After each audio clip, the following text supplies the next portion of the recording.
Something extraordinary is unfolding in Washington right now, and it is not being driven by the opposition, the courts, or the streets. It is coming from inside the president's own party. For the first time in years, Republicans themselves are actively pushing back against Donald Trump, not through press conferences or symbolic dissent, but through procedural resistance, legislative maneuvering, and quiet coordination aimed at limiting the power he is determined to hold at any cost. Emergency declarations, war-level rhetoric, and an escalating sense of institutional panic are colliding as Congress begins to reassert itself. This is not simply another political skirmish or a momentary clash of personalities. It is a test, perhaps the most consequential test yet, of whether American power is governed by law, by institutions, and by precedent, or whether it ultimately bends to the instincts of one individual. To understand why this moment matters, imagine Washington after dark. Phones buzz across Capitol Hill. Senior aides lower their voices. Lawmakers sit alone in their offices, rereading statements, rechecking alerts, trying to determine whether what they are seeing is posturing or preparation, because the president is furious. Not at Democrats, not at the media, but at Republicans, his Republicans. And for the first time in a long time, the pressure is not coming from outside the system. It is coming from within it. That is always the most dangerous kind of pressure, because systems are designed to absorb opposition from the outside. They are far less prepared for fracture from within. Right now, Republicans are revolting, not loudly, not theatrically, but deliberately. And this revolt is not about ideology or even policy disagreements in the traditional sense. It is about authority, about limits, about whether the presidency still operates within boundaries or whether those boundaries exist only until they become inconvenient. This is not the familiar rhythm of MAGA infighting or strategic leaks designed to spook donors and rally the base. This is something colder and far more consequential, because it cuts directly into the core of Trump's conception of power, the belief that loyalty must be absolute and that constraints are personal insults rather than constitutional necessities. What triggered this moment is not simply disappointment among supporters or frustration over unmet promises, though those frustrations are real. It is a dawning realization among Republican lawmakers that the president is no longer merely flirting with expansive authority. He is normalizing it, and that normalization carries consequences they may not be able to undo later.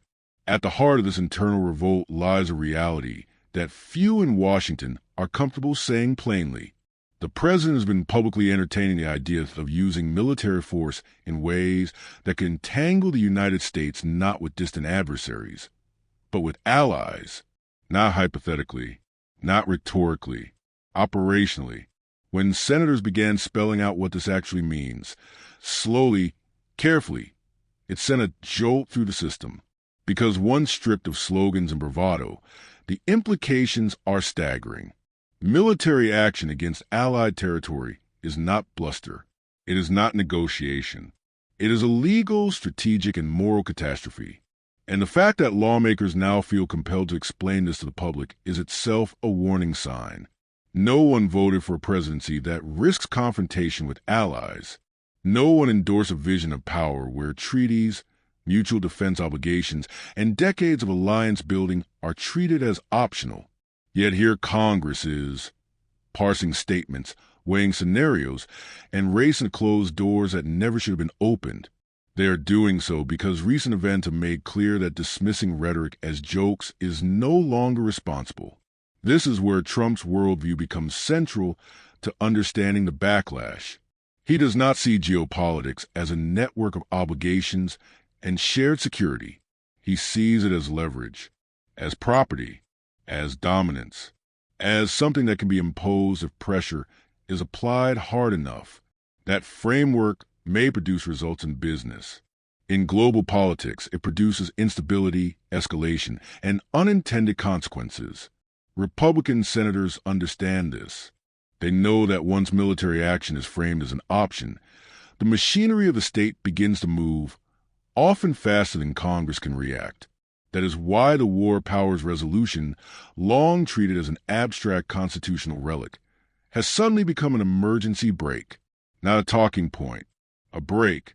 And when that break was pulled, when Republicans joined Democrats to advance measures designed to limit unilateral executive action, the response from the president was not persuasion or compromise. It was fury, profanity, threats, because in that moment, something snapped. The reported confrontations were not about a single vote or a single issue. They were about the shock of discovering that loyalty has limits, that even within his own party, there are lines that cannot be crossed without resistance.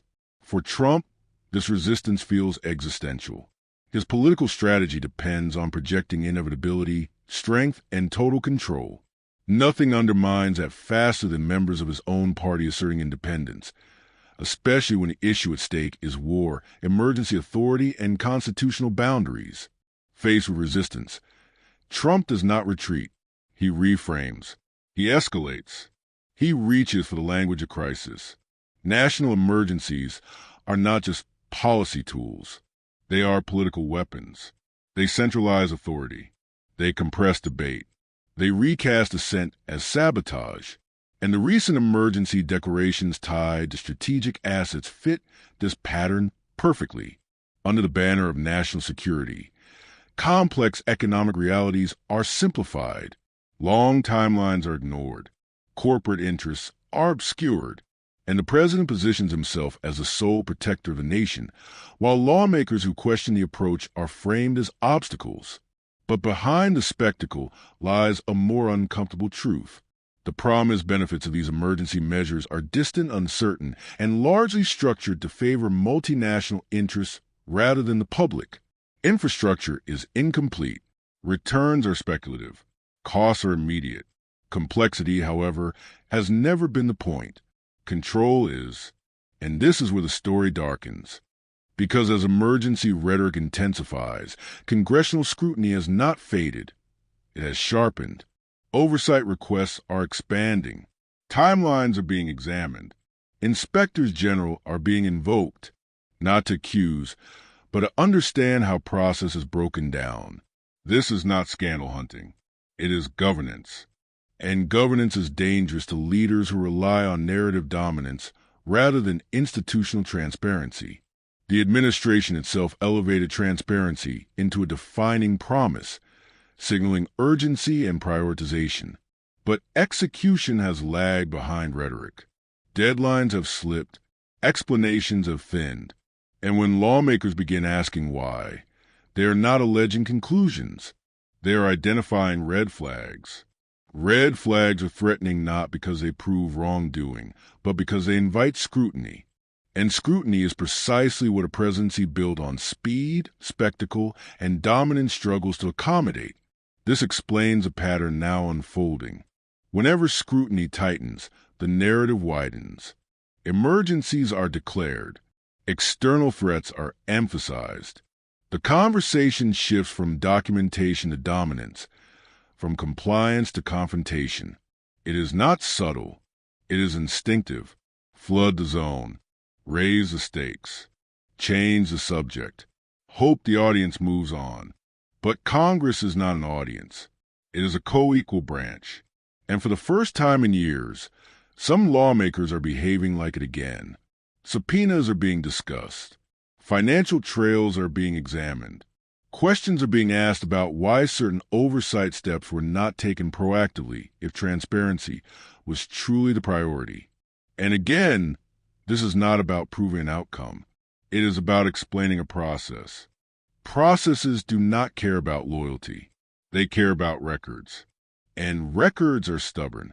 This is why Trump's rhetoric around loyalty has intensified. Why dissent is framed as betrayal.